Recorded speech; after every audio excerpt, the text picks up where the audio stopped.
اعوذ باللہ من الشیطان الرجیم بسم اللہ الرحمن الرحیم۔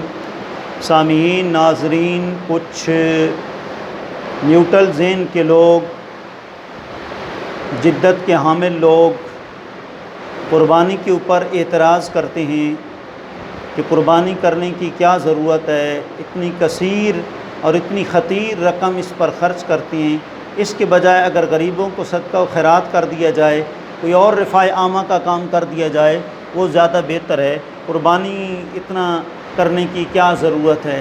حج کے موقع پر بھی اتنے جانوروں کا ضیاع ہوتا ہے، عقیقہ کے موقع پر بھی جانوروں کا ضیاع ہوتا ہے، عید قربان کے موقع پر بھی اتنے جانور جو ہیں ان کا ضیاع ہوتا ہے۔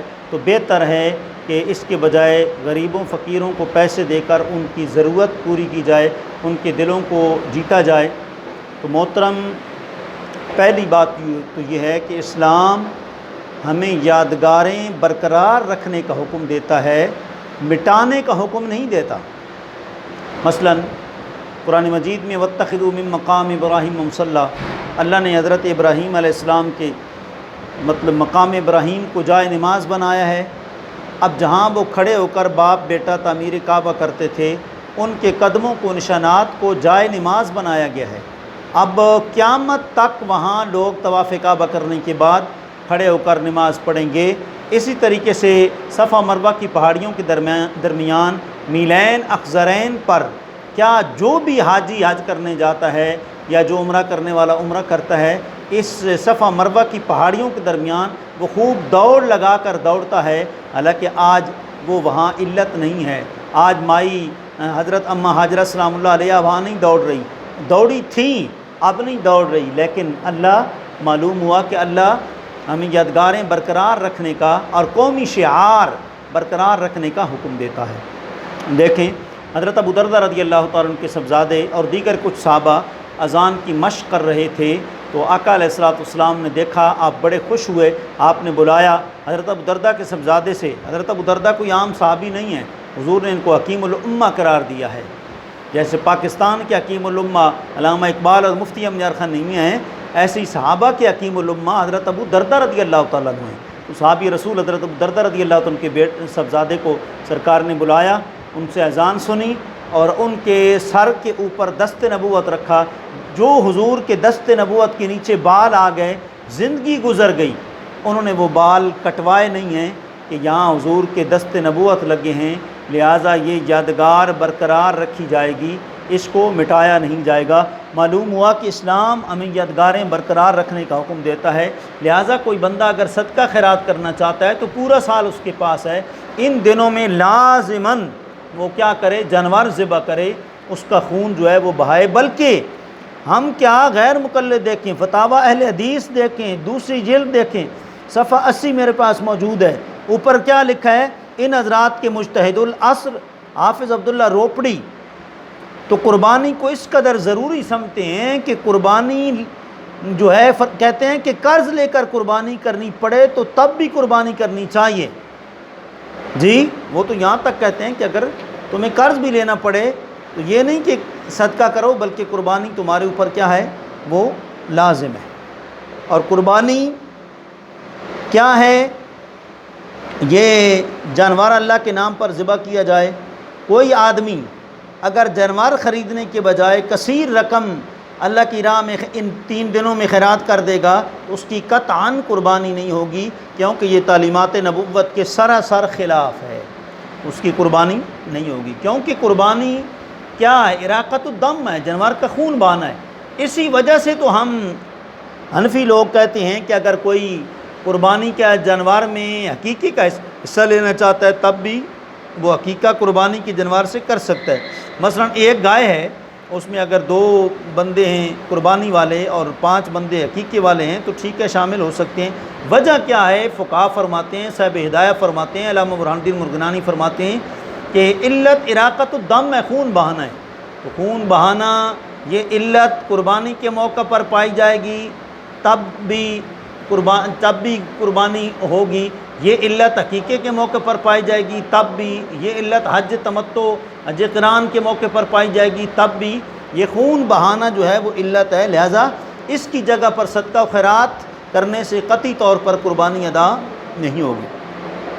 اور جامع ترمذی کی پہلی جلد صفحہ 180 پر دیکھیں، آقا علیہ الصلوۃ والسلام نے فرمایا کہ 10ویں ذو الحجہ کو اولاد آدم یعنی مسلمان کا کوئی عمل اللہ تعالیٰ کے نزدیک خون بہانے یعنی قربانی کرنے سے زیادہ پیارا نہیں ہے۔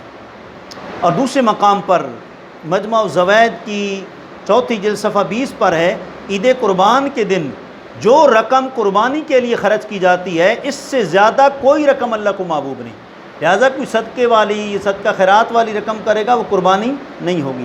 اور ایک اور مقام پر جو ہے وہ بخاری کی 2 جلد صفحہ 832 پر اور مسلم کی 2 جلد صفحہ 154 پر موجود ہے کہ عید کے دن سب سے پہلا کام جو ہم انجام دیں گے وہ نماز کے بعد قربانی ہے، جس نے نماز کے بعد قربانی کی اس نے ہماری سنت کو پا لیا۔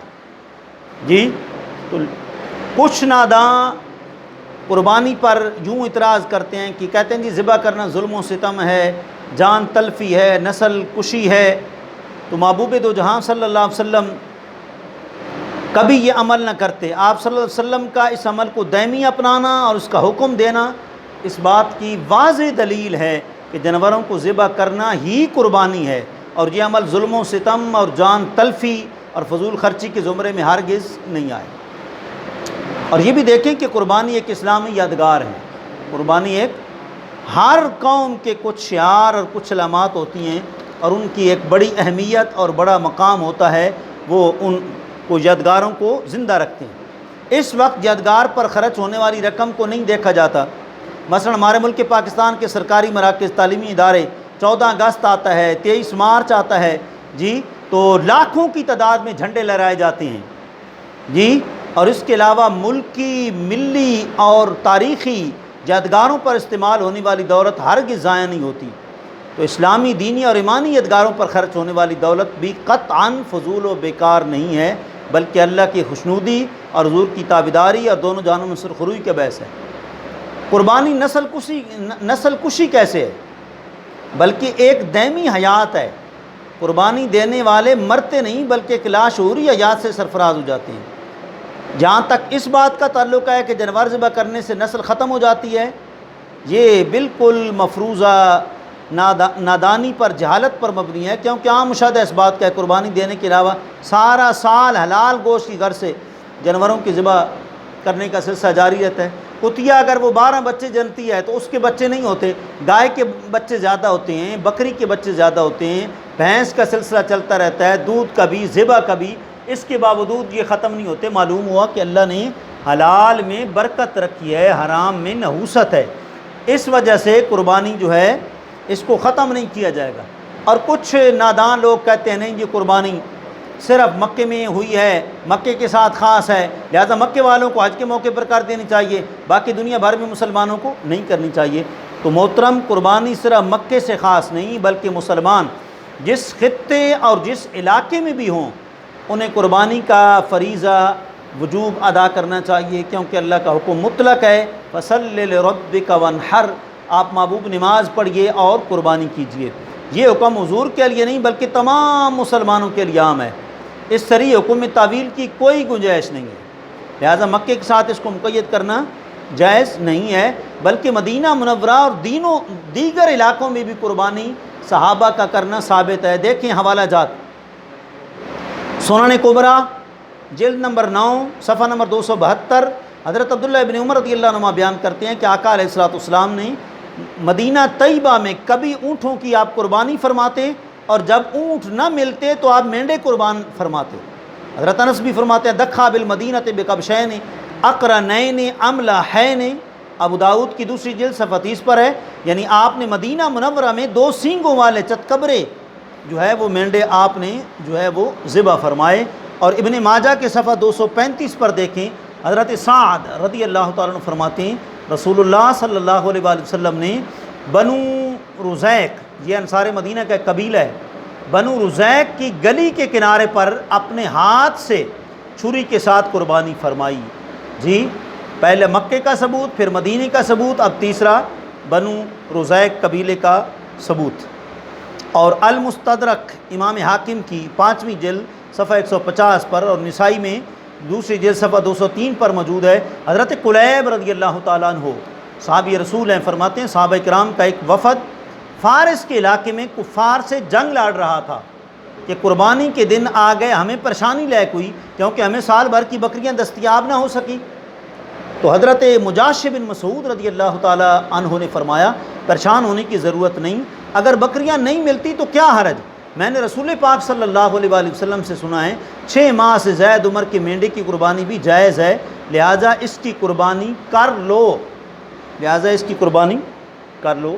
تو معلوم ہوا کہ قربانی جو ہے یہ یادگار ہمیشہ رکھی جائے گی، اور اس کو کبھی بھی کسی حکمران کے روکنے سے اور ہٹ درمی سے اس قربانی کو نہیں روکا جائے گا۔ کوئی اگر کہے وبائی امراض اس سے پھیلیں گی، نہیں، قربانی کا گوشت شفا ہے۔ جانور کو جس گھر میں ذبح کیا جاتا ہے پورا سال جانور اس گھر والوں کو دعا دیتا ہے اور وہ تندرست رہتے ہیں۔ یہی وجہ ہے کہ جو لوگ قربانی کرتے ہیں ان کے گھروں میں بیماریاں کم ہوتی ہیں، اور جو قربانیاں نہیں کرتے پورا سال ڈاکٹروں کے دکانوں کا اتنا طواف کرتے ہیں کہ قربانی سے زیادہ ان کی خطیر رقم جو ہے لگ جاتی ہے۔ لہٰذا ہمیں جو ہے وہ قربانی کرنی چاہیے، اور یہ سنت جو ہے وہ ہمیشہ جو ہے وہ زندہ رکھنی چاہیے۔ اللہ کریم آپ کو ہم سب کو اس سنت ابراہیمی کے احیاء پر قائم و دائم رہنے کی توفیق عطا فرمائے۔ وآخر دعوانا ان الحمد للہ رب العالمین۔